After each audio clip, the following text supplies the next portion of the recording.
வணக்கம் நண்பர்களே, நான் பாரம்பரிய ஜோதிடர் பா. ரவிக்குமார். இப்போ நாம் பார்க்கக்கூடிய தலைப்பு பார்த்தீங்கன்னா குரு பெயர்ச்சி பலன்களை பற்றி தான் இந்த காணொலியில் பார்த்துட்ருக்குறோம். அப்போ இந்த 2025 டு 2026 வரைக்கும் நடக்கக்கூடிய குரு பயிற்சி இந்த துலா ராசிக்காரங்களுக்கு என்னென்ன மாற்றங்களை கொடுக்க போகிறாரு அப்படின்னு பார்த்தீங்கன்னா, அதுக்கு முன்னாடி பார்த்தீங்கன்னா துலா ராசிக்கு அதிபதியே யாருன்னா சுக்கிர பகவான். பொதுவாக குருவும் சுக்கிரனும் நட்பு கிரகம். மேக்சிமம் குரு பகவான் எல்லாருக்கூடையுமே நண்பர்களாக தான் இருப்பார், நட்பாக தான் இருப்பார். மேக்சிமம் ஏதோ ஒன்று ரெண்டு வீட்டுக்கு தான் ஒரு பகையாக இருப்பாரை தவிர மற்றபடி பார்த்தீங்கன்னா ஒரு நட்பாக தான் இருப்பார். அப்படி பார்த்திங்கன்னா இந்த துலா ராசிக்கும் அதாவது நட்பானவர் தான் குரு பகவான். சரிங்களா? குரு பகவான் அப்படின்னா யார்? 16 வருஷம் திசை இருப்பு கொண்டவர் தான் இந்த குரு பகவான். அதே மாதிரி 2 ராசிக்கு அதிபதியானவர் தான் குரு பகவான். தனுசு ராசி, மேன ராசிக்கு அதிபதியானவர் தான் குரு பகவான். 3 நட்சத்திரங்களுக்கு அதிபதியானவர் தான் இந்த குரு பகவான். அதே மாதிரி மஞ்சள் ஆடை கொண்டவர் தான் இந்த குரு பகவான். இவருக்கு உகந்த நாள் பார்த்திங்கன்னா வியாழக்கிழமை. அதே மாதிரி குரு பகவானுக்கு உகந்த கடவுள் தட்சிணாமூர்த்தி, இவருக்கு உகந்த ஆலயம். அதே மாதிரி நீங்கள் வழிபட வேண்டியவர் பார்த்தீங்க அப்படின்னா திருச்செந்தூர் முருகனை வழிபடுறது ரொம்ப ரொம்ப நல்லது. இப்படி இருக்கக்கூடிய குரு பகவான் பார்த்தீங்கன்னா நவகிரகத்திலேயே சுபகிரகம் யாருன்னா குரு பகவான் தான். அதுக்காக தான் குரு பகவானை நம்ம என்ன சொல்கிறோம்னா பயிற்சி அடையும் போது ரொம்ப முக்கியத்துவம் கொடுக்குறோம். மற்ற கிரக பயிற்சிகளை விட குரு பயிற்சிக்கு கொஞ்சம் ஆதிக்கம் அதிகமாகவே நம்ம கொடுப்போம். ஏன்னா அந்த குரு பயிற்சியாகிற காலகட்டமாவது நம்ம மேலே வரலாமா, சாதிப்போமா, நல்லா வாழ்ந்துருவோமா, வளர மாட்டோமா, நல்லா இருந்துட மாட்டோமா, இதை கடனை கட்டி கஞ்சி குடித்தாலும் நிம்மதியாக குடிச்சிட மாட்டோமா, இது போல் ஏக்கங்கள் எதிர்பார்ப்பு நிறையா இருக்கும். அப்படி பார்த்திங்கன்னா நிச்சயமாக இந்த அதாவது குரு பயிற்சி துலா ராசிக்கு பார்த்திங்கன்னா சூப்பராக இருக்க போகுது. ஆதாரபூர்வமாக சொல்கிறேங்க, கேளுங்க. சரிங்களா? அப்படி பார்த்தீங்கன்னா இந்த குரு பகவானும் சுக்கிர பகவானும் நட்பு கிரகமாக இருக்கிறதுனால இந்த துலா ராசிக்கு குரு உட்காந்தாலும் சரி, அல்லது தனுசு ராசியிலேயோ அல்லது மீன ராசியிலேயோ சுக்கிரன் உட்காந்தாலும் நட்பாக தான் உட்காருவார். அப்படியேப்பட்டவர் பார்த்தீங்கன்னா உங்களுக்கு பாக்கியங்கள் வரப்போகும் நேரம். அருமையான ஒரு யோகம். ஏன்னா உங்களுக்கு இப்போ பாக்கிய குருவாக வந்திருக்கிறார். குரு பகவான் உங்களுக்கு அதாவது 8வது வீட்டில் இருந்து இப்போ 9ஆம் வீட்டுக்கு வராரு. ரிஷபராசிலிருந்து மிதுன ராசிக்கு போகக்கூடிய குரு பகவான் அதாவது இந்த விசுவாவசு வருடத்தில் சித்திரை மாதம் 31ஆம் தேதி அன்னைக்கு இந்த குரு பயிற்சி ஆகிறார். ஆங்கிலத்துக்கு சொல்லணும் அப்படின்னா 2025 மே மாதம் 14ஆம் தேதி அன்னைக்கு குரு பகவான் பயிற்சி அடைகிறார். அப்போ ரிஷபத்திலிருந்து மிதுனத்துக்கு போகிறார். அப்போ 2026 ஜூன் மாதம் 6ஆம் தேதி வரைக்கும். சரிங்களா? அப்போ ஒரு வருடம் 17 நாட்கள் மிதுனத்துக்கு போய் உட்காரக்கூடிய குரு பகவான் இந்த துளாராசிக்கு என்ன பண்ணுவார் அப்படின்ற கேள்வி நிறைய மனசில் உண்டு. அப்போ இந்த ஒரு வருடம் 17 நாட்களுக்கு துலா ராசிக்கு குரு என்ன குருவாக வராருன்னு பார்த்தா பாக்கிய குருவாக வராரு. பொதுவாக ஒரு பார்த்தீங்கன்னா ஒரு ஜாதகத்திலேயே சரி, இந்த 12 கட்டத்தில் முக்கியமான கட்டம்ன்றது இந்த பாக்கியஸ்தானமும் ஒன்று. ஏன்னா ஒவ்வொரு மனிதனுக்குமே ஒவ்வொரு எதிர்பார்ப்பு நிறைய இருக்கும். அப்படி பார்த்தா துலா ராசிக்காரங்களுக்கு தான் இப்போ நிறைய எதிர்பார்ப்பு இருக்குது. ஏன்னா எந்த ராசி எந்தவுடைய பயிற்சியாக இருந்தாலும் சூப்பராக இருக்குதே, இதெல்லாம் நிஜமாகவே நடக்குமா? ஏன்னா இன்றைக்கி சனி பயிற்சி, குரு பயிற்சி, ராக்கேது பயிற்சி, 3 பயிற்சியுமே சூப்பராக இருக்குது. நிஜமாகவே இது உண்மையா? அதாவது சொல்கிறவங்களாம் உண்மையை தான் சொல்கிறாங்களா, பொய் சொல்கிறாங்களா, இல்லை இதெல்லாம் நடக்குமா? கண்டிப்பாக சொல்கிறேன் நடக்கும். ஏன்னா 3 பயிற்சியுமே சூப்பராக இருக்குது. அதில் சனி பயிற்சி நல்லா இருக்குது, ராக்கேது பயிற்சி நல்லா இருக்குது. அதை பற்றி நம்ம இப்போ பேசலை. குரு பயிற்சி பற்றி உங்களுக்கு தெளிவாக தெரிஞ்சுக்கணும்னா உங்களுக்கு கிட்டத்தட்ட அஷ்டம குருவாக இருந்தவர் இப்போ உங்களுக்கு பார்த்தீங்கன்னா பாக்கிய குருவாக வரார். அப்போ பாக்கிய குருவாக வரும்போது நிச்சயமாக உங்களுக்கு முதல்ல என்ன கொடுக்குறாரு அப்படின்னா புத்திர பாக்கியத்தை கொடுக்குறாரு. குழந்தை பாக்கியம் இல்லாமல் ஏங்கிக்கிட்டு இருக்கக்கூடிய துலா ராசிக்காரங்களுக்கு புத்திர செல்வத்தை இந்த வருஷத்தில் கொடுத்துட்றாரு.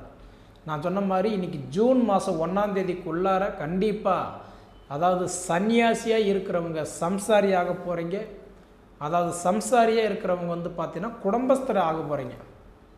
சன்னியாசினா தனியாக இருந்தவங்களுக்கு கல்யாணம் ஆக போகுது.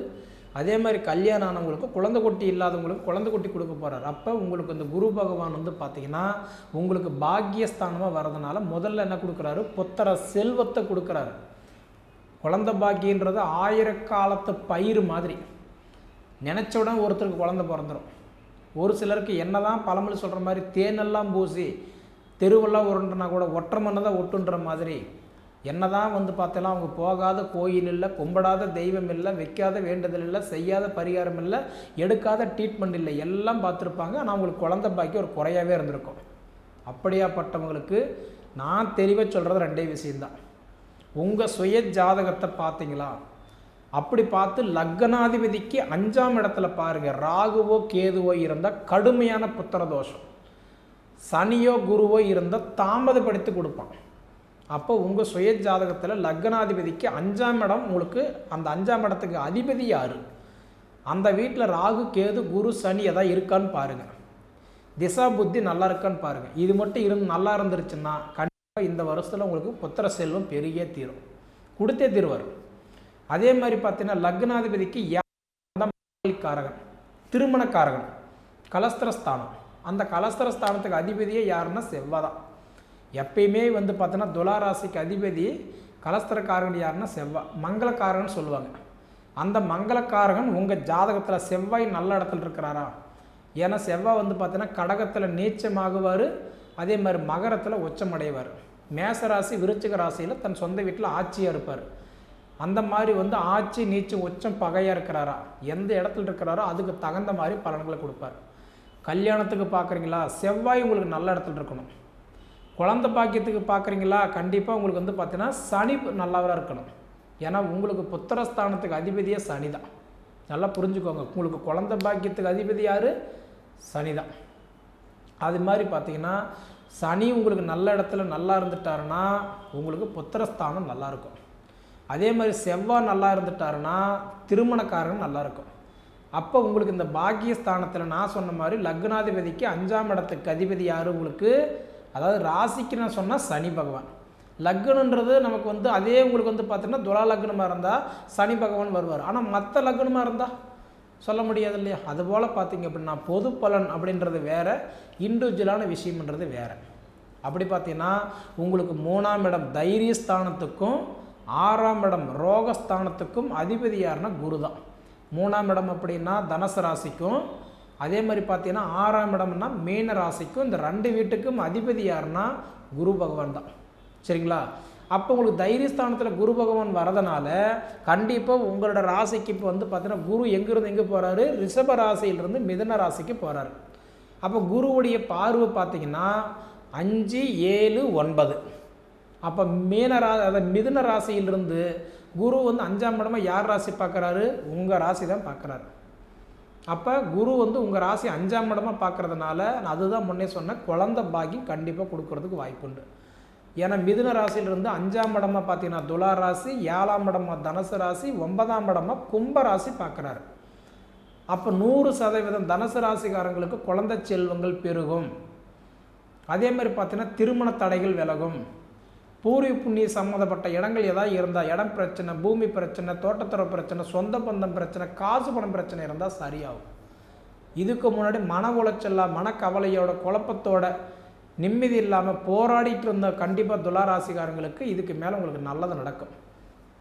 மண்ணு மனை இல்லாமல் சொந்த வீடு வாசல் இல்லாமல் தவிச்சிட்டு இருந்தவங்களுக்கு கண்டிப்பாக சொல்கிறேன், அடுத்த வருஷம் உங்களுக்கு நான் ஜூன் மாதம் 1ஆம் தேதிக்குள்ளார கண்டிப்பாக நீங்கள் சொந்த மண்ணு மனையில் உட்கார போகிறீங்க. கண்டிப்பாக இது நடக்க போகுது. சரிங்களா. அதே சமயத்தில் பார்த்தீங்கன்னா உங்களுக்கு குரு பகவான் வந்து 7ஆம் இடம் 9ஆம் இடமும் பார்க்குறதுனால 100% உங்களுக்கு இடம் மாற்றங்கள் கண்டிப்பாக நடக்கும் துளாராசிக்காரர்களுக்கு. அது தொழில் மாற்றமாக இருக்கலாம், இடமாற்றமாக இருக்கலாம், கண்டிப்பாக இடம் மாற்றம் நடக்கும். அதே சமயத்தில் வந்து பார்த்திங்கன்னா உங்களுக்கு குரு பகவான் நட்பு கிரகமாக இருக்கிறதுனால உங்களுக்கு இப்போதைக்கு பார்த்தீங்கன்னா பாக்கியங்கள் வரப்போகும் நேரன்றது மட்டுமே இல்லை, அதாவது ஆரோக்கியமும் பிறக்கக்கூடிய ஒரு நேரம் தான் இந்த நேரம். ஆரோக்கியம்ன்றது ஹெல்த் மாற்றங்கள் ஏற்படும். அதாவது கடன் பிரச்சனை கழுத்து பிடிக்கிற மாதிரி இருந்து அதனால் மன உளைச்சல் அதிகமாகி நோய் நொடியோட மருந்து மாத்திரை சாப்பிட்டுக்கிட்டு மொத்தத்தில் நிம்மதி இல்லாத வாழ்கிறவங்களுக்கு கூட இந்த காலகட்டம் ஒன்றும் இல்லை, உங்களுடைய வியாதிகள் ஓரளவுக்கு சரியாகும், தெம்பு தைரியம் கொடுக்கும். இதுக்கு மேலே நம்ம நல்லா இருப்போன்ற ஒரு மன தைரியத்தை கொடுத்துருவார், தன்னம்பிக்கை கொடுத்துருவார். நீங்கள் பயப்பட தேவையே இருக்காது. சரிங்களா? அதனால் பார்த்தீங்க அப்படின்னா உங்களுக்கு குரு பார்வை 5ஆம் இடமா உங்கள் ராசி பார்க்குறாரு, அது ஒன்று. அடுத்தது பார்த்தீங்கன்னா உங்களுக்கு கல்யாணத்துக்கு உங்களுக்கு குரு வந்து 7ஆம் இடமா போயிட்டார். அதனால் பார்த்தீங்கன்னா எப்பயுமே கல்யாணம் பண்ணோம்னா குரு வந்து 2, 5, 7, 9, 11 இருக்கணும். அப்படி பார்த்தா உங்கள் ராசிக்கு இப்போ 7ஆம் இடத்துல குரு இருக்கிறார். இதனால் பார்த்தீங்க அப்படின்னா உங்களுக்கு குரு வந்து பார்க்கும்போது மாங்கலி பலமும் கொடுத்துருக்கிறார். உங்களுக்கு குரு பார்வை இருக்குது. உங்களுக்கு பார்க்கக்கூடிய பெண்ணாக இருக்கட்டும், அது மாப்பிள்ளையாக இருக்கட்டும், அவங்களுக்கு குரு இருந்தாலும் சரி இல்லைனாலும் சரி, துலா ராசிக்கு குரு பார்வை இருக்குது. பொறுத்து இருந்தால் போதும், கல்யாணம் பண்ணலாம். அப்போ உங்களுக்கு வந்து பார்த்தீங்கன்னா துலா ராசிக்காரங்களுக்கு இப்போ நான் சொல்கிறது என்னென்னா, அதாவது அரசியலுக்கு முயற்சி எடுக்கிறீங்களா, இது வெற்றி உங்களுக்கு கொடுக்கும். பட்டம் பதவி பாராட்டுகள் கொடுக்கும். அதே மாதிரி பார்த்திங்கன்னா கலைத்துறை, இன்றைக்கி வந்து பார்த்திங்கன்னா விளையாட்டுத்துறை, இன்றைக்கி குருவாக இருந்து சொல்லி கொடுக்குற இடத்துல, அதாவது இன்றைக்கி குருவாக இருக்கிறவங்களுக்கு கண்டிப்பாக நல்லது நடக்க போகுது. சரிங்களா? இன்றைக்கி நல்ல கம்பெனி நல்ல வேலையில் இருந்து அந்த வேலையில் பிரச்சனையானவங்களுக்கு இது உங்களுக்கு மாற்றத்தை கொடுக்க போகுது. முழுக்க பார்த்திங்க அப்படின்னா பொது பலன் வந்து 50%னா உங்கள் சுயஜாதகம் உங்களுக்கு 50% நல்லா இருக்கணும். சரிங்களா? அப்படி இருந்தது அப்படின்னா கண்டிப்பாக சொல்கிறேன், உங்களோட வாழ்க்கை வாழ்வாதாரம் மாறுறதுக்கு உண்டான வழி நிறைய இருக்குது. சரிங்களா? அதனால் பார்த்துட்டுன்னா நிச்சயமாக உங்களுக்கு வந்து இப்போதைக்கு உங்களோட எதிர்பார்ப்பு 3 தான்.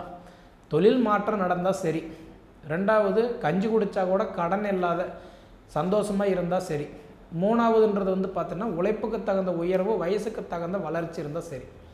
கண்டிப்பாக இதெல்லாம் உங்களுக்கு இருக்க போகுது. நான் சொல்கிற மாதிரி உங்கள் சுய ஜாதகத்தை ஒரு தடவை பார்த்துக்கோங்க.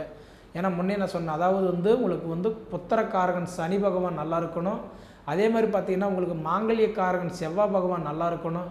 இதை விட பார்த்திங்கன்னா இந்த குரு பகவான் உங்கள் சுய ஜாதகத்தில் நல்லா இருந்து, அடுத்தது உங்களுக்கு திசா புத்தி நல்லா இருந்துருச்சுன்னா கண்டிப்பாக இந்த 2025 டு 2026 வரைக்கும் நடக்க வேண்டிய இந்த குரு பயிற்சி உங்களுக்கு சூப்பராக இருக்குன்னு சொல்கிறதில்ல, கண்டிப்பாக மாற்றம் இல்லை. நீங்கள் இதை அனுபவித்து பார்த்து சொல்லுங்கள்.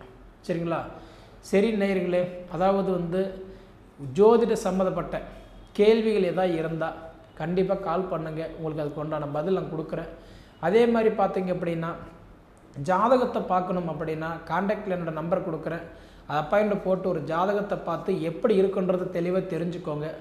அதே மாதிரின்றது வந்து இந்த மாதிரி ஒரு காணொலிகள் உங்களுக்கு தொடர்ச்சியாக தொடர்ந்து பார்க்கணும்னா நம்ம சேனலை சப்ஸ்கிரைப் பண்ணிக்கோங்க. அதே மாதிரி உங்கள் நண்பர்களுக்கு ஷேர் பண்ணுங்கள். ஏதாவது சொல்ல வரந்தால் கமெண்டில் சொல்லுங்கள், தெரிஞ்சுக்கிறேன். இது தவிர உங்கள் பொன்னான நேரத்தை ஒதுக்கி இவ்வளவு நேரம் என்னுடைய காணொலியை நீங்கள் முழுமையாக பார்த்ததுக்கு மனசார மனசிலிருந்து கேட்டுக்கிறேனுங்க. நன்றி.